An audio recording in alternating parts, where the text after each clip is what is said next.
আসসালামু আলাইকুম, সবাইকে স্বাগত জানাচ্ছি বানান আন্দোলনের পক্ষ থেকে। সঙ্গে আছে আমি ওয়াহিদ সবুজ। আমরা জানি খুব কাছাকাছি সময়ে প্রাথমিক বিদ্যালয়ের প্রধান শিক্ষক নিয়োগ পরীক্ষা হতে যাচ্ছে।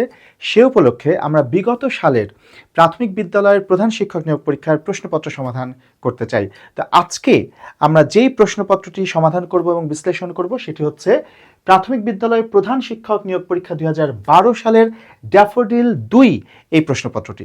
চলুন শুরু করা যাক। আমাদের প্রথম প্রশ্নটি রয়েছে, সাতনরীহার কাব্যগ্রন্থটি কোন কবির রচনা?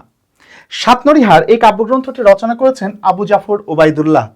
আবু জাফর ওবায়দুল্লাহর আরও বেশ কয়েকটি গুরুত্বপূর্ণ কাব্যগ্রন্থ রয়েছে যেগুলো পরীক্ষায় আসার মতো, যেমন আমি কিংবদন্তির কথা বলছি, বৃষ্টি ও সাহসী পুরুষের জন্য প্রার্থনা, মসৃণ কৃষ্ণ গোলাপ, এগুলো কিন্তু খুবই গুরুত্বপূর্ণ কাব্যগ্রন্থ আবু জাফর ওবায়দুল্লাহর। এরপরের প্রশ্নটি রয়েছে, বিজয়া নাটকটির রচয়িতাকে? বিজয়া এই নাটকটির রচয়িতাকে? আমি জানি রাখি, বিজয়া নাটকটি কিন্তু রচনা করেছিলেন শরৎচন্দ্র চট্টোপাধ্যায়। তবে বিজয়া নাটকটা কিন্তু একেবারে স্বতন্ত্র কোনো কাহিনী নিয়ে রচিত নয়। বিজয়া নাটকটি শরৎচন্দ্র চট্টোপাধ্যায়ের একটা বিখ্যাত উপন্যাস ছিল, যে উপন্যাসটার নাম হচ্ছে দত্তা। বিজয়া নাটকটি এই দত্তা উপন্যাসেরই নাট্যরূপ ছিল। দত্তা ছিল একটা রোমান্টিক উপন্যাস, এই উপন্যাসটার নাট্যরূপ ছিল বিজয়া, শরৎচন্দ্র চট্টোপাধ্যায়ের রচনা। এর পরের প্রশ্নটি রয়েছে, তিনি চোখে দেখেন না বাক্যে চোখে কোন কারক? খুবই গুরুত্বপূর্ণ প্রশ্ন। তিনি চোখে দেখেন না, এই চোখে কোন কারক? খেয়াল করে দেখেন, তিনি চোখে দেখেন না, তাহলে কি দিয়ে দেখেন না? চোখ দিয়ে দেখেন না। আমরা জানি যে কি দিয়ে, কিসের সাহায্যে, কি উপায়ে প্রশ্ন করলে করণ কারক পাওয়া যায়। তো কি দিয়ে দেখেন না, চোখ দিয়ে দেখেন না, সেই কারণে কি দিয়ে দ্বারা প্রশ্ন করলে সেটা অবশ্যই করণ কারক হবে। এটার উত্তর হচ্ছে করণ কারক। আমাদের এর পরের প্রশ্নটি রয়েছে, 23 নম্বর তৈলচিত্র উপন্যাসটি কার রচনা? 23 নম্বর তৈলচিত্র এটা কিন্তু অত্যন্ত গুরুত্বপূর্ণ একটি উপন্যাস, কারণ এটা বিভিন্ন পরীক্ষায় এই প্রশ্নটা এসে থাকে। এই 23 নম্বর তৈলচিত্র উপন্যাসটি রচনা করেছিলেন যিনি, তার নাম হচ্ছে আলাউদ্দিন আল আজাদ। আলাউদ্দিন আল আজাদের রচিত প্রথম উপন্যাস ছিল 23 নম্বর তৈলচিত্র। আরেকটা তথ্য জানিয়ে রাখতে চাই, 23 নম্বর তৈলচিত্র নিয়ে কিন্তু 1977 সালে সিনেমা তৈরি হয়েছিল, যে সিনেমাটার নাম ছিল বসুন্ধরা। এই বসুন্ধরা সিনেমাটা অভিনয় করেছিলেন এখানে ববিতা এবং ইলিয়াস কাঞ্চন। ইলিয়াস কাঞ্চনের অভিনীত প্রথম চলচ্চিত্র ছিল বসুন্ধরা। এবং আরেকটি গুরুত্বপূর্ণ তথ্য জানিয়ে রাখি, এই বসুন্ধরা চলচ্চিত্রটা কিন্তু ওই সময়ে 7টি বিভাগে জাতীয় চলচ্চিত্র পুরস্কার পেয়েছিল। ওকে, চলেন পরের প্রশ্নে যাওয়া যাক। সমাস শব্দের অর্থ কি? এটা তো সবারই পারার কথা। আমরা জানি সমাসের মাধ্যমে কি করা হয়, অনেকগুলো পদকে মিলিত করে একটি পদে পরিণত করা হয়। তার মানে সমাস কি করে, ভাষাকে সংক্ষেপ করে। সেই কারণে সমাস শব্দের অর্থ হবে সংক্ষেপণ। সমাস শব্দের অর্থ কি হবে? সংক্ষেপণ। 6 নম্বর প্রশ্নটি রয়েছে, যে সমাসে পূর্বপদের বিভক্তির লোপ হয় না তাকে কি বলে? ভালো করে খেয়াল করেন, যে সমাসে পূর্বপদের বিভক্তির লোপ হয় না, বিভক্তির লোপ হয় না। একটা জিনিস সবসময় মনে রাখবেন, বিভক্তি লোপ না হলে সেটাকে বলা হয় অলুক। বিভক্তি লোপ না হলে তাকে কি বলা হয়? অলুক বলা হয়। তাহলে যে সমাসে পূর্বপদের বিভক্তির লোপ পায় না সেটা অবশ্যই অলুক সমাস হবে। কোন সমাস? অলুক সমাস হবে। আপনারা অনেকেই আমাদের বিভিন্ন ভিডিওর কমেন্টে জানতে চান যে আমাদের কোনো কোর্স চালু আছে কিনা। এই মুহূর্তে আমাদের একটি কোর্সে ভর্তি চলছে, যেটি হচ্ছে বাংলা ব্যাকরণের পূর্ণাঙ্গ কোর্স। তো বাংলা ব্যাকরণের পূর্ণাঙ্গ এই কোর্সটিতে আমাদের 30টি ক্লাস থাকবে, সেই সঙ্গে 10টি ক্লাস টেস্ট এবং 5টি মডেল টেস্ট থাকবে। এই কোর্সটিতে বাংলা ব্যাকরণের একদম শূন্য থেকে শুরু করে অ্যাডভান্স লেভেল পর্যন্ত যত টপিক আছে, নবম দশম শ্রেণীর পুরাতন ভার্সন এবং নতুন ভার্সনের বোর্ড ব্যাকরণ বইতে যতগুলো ব্যাকরণের টপিক আছে সকল ব্যাকরণের টপিক কভার করা হবে। এবং শুধু তাই না, এই কোর্সটিতে এনরোল করলে আপনারা বাংলা ব্যাকরণের প্রত্যেকটি টপিকের এক্সক্লুসিভ লেকচার শিট, যেটা একান্ত আমার হাতে তৈরি, সেই লেকচার শিটগুলো ফ্রি পেয়ে যাবেন পিডিএফ। কোর্সটির ফি রাখা হয়েছে মাত্র 490 টাকা। কোর্সটিতে ভর্তি হতে হলে এই নম্বরে হোয়াটসঅ্যাপ করুন এখনই। ওকে, আমরা পরের প্রশ্নে যাই। পরের প্রশ্নটি দেখেন, আমার গানের মালা আমি করব কারে দান বাক্যে কারে শব্দটির কারক বিভক্তি কোনটি? আমার গানের মালা আমি করব কারে দান। কারে মানে কি?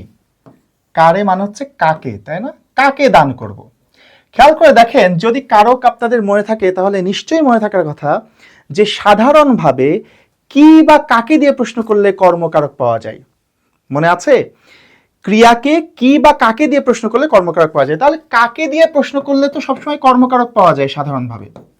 তাহলে যেহেতু আমার গানের মালা আমি করব কারে দান, এই বাক্যে কারে শব্দটির কারক বিভক্তি জানতে চাচ্ছে, তো কারে মানেই তো কাকে, আর কাকে দিয়ে প্রশ্ন করলে কর্মকারক পাওয়া যায়, তার মানে এটা অবশ্যই একটা কর্মকারক হবে।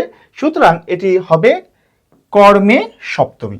ঠিক আছে, পরের প্রশ্নটি দেখেন, খুবই চমৎকার প্রশ্ন, আমার খুব পছন্দ এই প্রশ্নটা। কোনটি শুদ্ধ বানান? চারটা খুব কাছাকাছি বানান দিয়েছে, দিয়ে জিজ্ঞেস করছে কোনটি শুদ্ধ বানান। এই শুদ্ধ বানানটা আমি একটু জানিয়ে দিই। এখানে উত্তর হবে ক। হ্যাঁ, নিমিলিত, দন্ত নয় রস্যই, ময় দীর্ঘই, লয় রস্যই ত। এটা হচ্ছে নিমিলিত, মানে হচ্ছে সংকুচিত। যদি বলি নিমিলিত নয়ন, মানে চোখটা বুজে আছে প্রায় এরকম। তো নিমিলিত শব্দটি এটা বিশ্লেষণ করলে কি দাঁড়ায় জানেন? এটা বিশ্লেষণ করা দাঁড়ায় নি যুক্ত মিল যুক্ত ত। এটা হচ্ছে এর বিশ্লেষণ, নি যুক্ত মিল যুক্ত ত, নিমিলিত। তাহলে শুদ্ধ বানান নয় রস্যই, ময় দীর্ঘই, লয় রস্যই এবং ত। এরপরে আরেকটি বানান থেকে প্রশ্ন, কোনটি শুদ্ধ বানান? গৃহিণী শব্দটার 4 রকম বানান দেওয়া আছে। প্রথম কথা হচ্ছে, গৃহিণী শব্দটি একটি সংস্কৃত ভাষার শব্দ, অর্থাৎ তৎসম শব্দ। তো তৎসম শব্দের নিয়ম অনুযায়ী আমাদের কিন্তু নত্যবিধানের যে নিয়ম আছে, সেই নিয়ম অনুযায়ী এই রিকারের পর যদি কোনো স্বরধ্বনি থাকে, তারপরে যদি হ থাকে, তারপরে কিন্তু মূর্ধন্য ন হয়। এটা হচ্ছে আমাদের তৎসম শব্দে মূর্ধন্য ন ব্যবহারের নিয়মের মধ্যেই পড়ে। তো এখানে শুদ্ধ বানানটা হবে আসলে এটাই। হ্যাঁ, শুদ্ধ বানান হবে আমাদের এইটাই, গয়ে রিকার, হয় রস্যই, মূর্ধন্য নয়ে দীর্ঘই। এটাকে ভাঙলে কিভাবে হবে জানেন? এটাকে ভাঙলে হবে হচ্ছে গৃহ যুক্ত ইন যুক্ত ই, এইভাবে। আবার কোনো কোনো জায়গায় আপনি এভাবে পাবেন যুক্ত ইনি। ঠিক আছে, দুইটাই প্রযোজ্য, দুইটাই সঠিক। ঠিক আছে, তাহলে গৃহিণী বানানে গয়ে রি, হয় রস্যই এবং মূর্ধন্য নয় দীর্ঘইকার হবে। আমাদের পরের প্রশ্নটি রয়েছে, চন্দ্র এর সমার্থক শব্দ নয় কোনটি? চন্দ্র শব্দের সমার্থক শব্দ নয় কোনটি? তো আমরা জানি চন্দ্র মানে চাঁদ, সুতরাং এটা তো অবশ্যই চন্দ্র শব্দের সমার্থক শব্দ, মানে একই অর্থবোধক শব্দ। নিশাকর এবং হিমকর মানে হচ্ছে চন্দ্র। এখানে উত্তর হবে অদ্রি। এই অদ্রি শব্দের 3 রকম অর্থ আছে, খুব ইন্টারেস্টিং ব্যাপার। একই শব্দ অর্থ 3 রকম আছে। অদ্রি শব্দের অর্থ কি কি হয় জানেন? অদ্রি শব্দের অর্থ হচ্ছে পর্বত, অদ্রি শব্দের অর্থ হয় বৃক্ষ, আবার অদ্রি শব্দের আরেকটি অর্থ হয় সেটা হচ্ছে সূর্য। একই শব্দের 3টা অর্থ হতে পারে, তবে চন্দ্র কিন্তু অদ্রি শব্দের অর্থ নয়। সুতরাং চন্দ্র শব্দের সমার্থক নয় কোনটি? অদ্রি। অদ্রি শব্দের অর্থ 3টা হয়, পর্বত, বৃক্ষ এবং সূর্য। এরপর বলছে সুরভি এর বিপরীতার্থক শব্দ কোনটি? সুরভি শব্দটির বিপরীত শব্দ বের করতে হবে। সুরভি, আচ্ছা খেয়াল করে দেখেন, সুরভি মানে কি? সুরভি মানে সুবাস, তাই না, সুগন্ধ। তার মানে এর বিপরীত শব্দ হবে সেটা যেটার অর্থ দুর্গন্ধ, তাই তো? তো খেয়াল করেন কৃষ। আচ্ছা, এই প্রথমেই বলে নি, এই যে কৃষ, এই কৃষ বানানটাই কিন্তু ভুল। এই কৃষ বানানটা এখন আর নাই।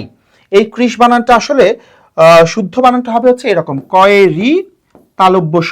এর অর্থ হচ্ছে রোগা, সুতরাং সুবাস বা দুর্গন্ধের সাথে এর কোনো সম্পর্ক নাই। শুভ্র মানে কি? শুভ্র মানে হচ্ছে আমরা জানি শুভ্র মানে সাদা, সুতরাং দুর্গন্ধ তো এর অর্থ নয়, সুতরাং বিপরীত শব্দ হচ্ছে না।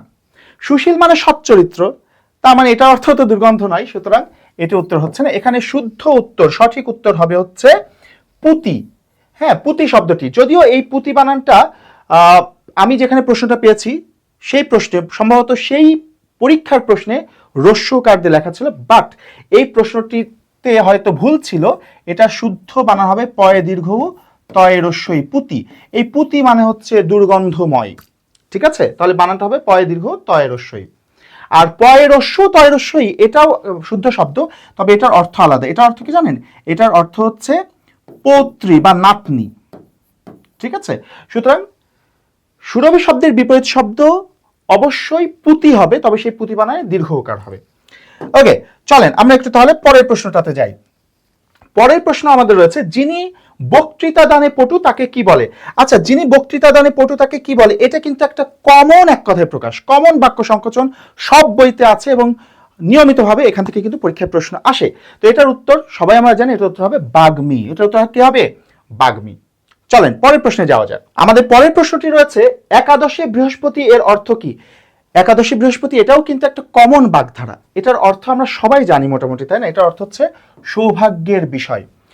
কেন একাদশী বৃহস্পতি মানে সৌভাগ্যের বিষয়? দেখেন, হিন্দুদের যে পঞ্জিকা তারা মানে, সেই পঞ্জিকা মতে চন্দ্র মাসের একাদশ তিথি, যেটাকে একাদশী বলা হয়, সেটাকে বলা হয় শুভ, শুভ সময় বলা হয়, শুভক্ষণ ধরা হয়। আর বৃহস্পতি এটাকেও শুভ গ্রহ ধরা হয়। তো একাদশ হচ্ছে একটা শুভ সময় একাদশী, আর বৃহস্পতি এটা একটা শুভ গ্রহ। এই দুই শুভ যখন সংযুক্ত হয় তখন সেটা বিরাট একটা সৌভাগ্য বয়ে আনে।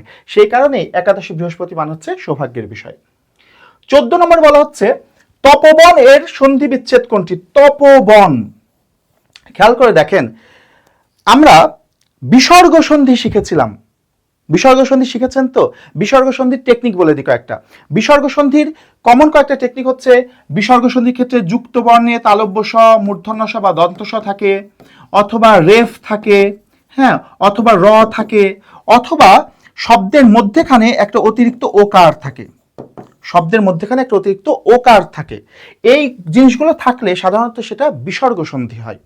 ঠিক আছে? তো এখানে যেহেতু এই তপবন, এই মাঝখানে একটা ওকার পাচ্ছেন আমরা, এই দেখেন ওকার, এই যে মাঝখানে ওকার আছে, তার মানে ধরে নিতে পারি এটা একটা বিসর্গ সন্ধি। আর বিসর্গ সন্ধির এই সূত্র অনুযায়ী সন্ধি বিচ্ছেদ করতে হলে কি করতে হয়? খুবই সিম্পল, ওই ওকারের জায়গায় শুধু একটা বিসর্গ বসিয়ে দিতে হয়। তাহলে হিসাবটা কি হচ্ছে দেখেন, সামনে আছে ত প, তারপর ওকারের জন্য হবে বিসর্গ, তাহলে ত প ওকারের জন্য বিসর্গ, তারপরে বন, তপবন। এরকম আরো একটা উদাহরণ দিই, তাহলে আপনার বুঝতে আরেকটু সুবিধা হতে পারে। একটা শব্দ বললাম মনোযোগ, মনোযোগ, এই শব্দটা তো দেখেন মাঝখানে একটা অতিরিক্ত ওকার আছে, তাহলে কিভাবে সন্ধি বিচ্ছেদ হবে? সামনে আছে ম এবং দন্তন অর্থাৎ মন, তারপর ওকারের জন্য একটা বিসর্গ, তারপরে যোগ। ঠিক আছে? ঠিক একইভাবে তপবনের ক্ষেত্রেও সামনে ত এবং প আছে, বসে গেল, ওকারের জন্য বিসর্গ, তারপরে বন। এই তপবন মানে হচ্ছে সাধনার জন্য বা তপস্যার জন্য যে বন, সেটা হচ্ছে তপবন। হ্যাঁ, এই তপবন হচ্ছে তপস্যা বা সাধনা। এবং আজকের আমাদের এই প্রশ্নপত্রের শেষ প্রশ্ন, চাঁদের হাট এর অর্থ কি?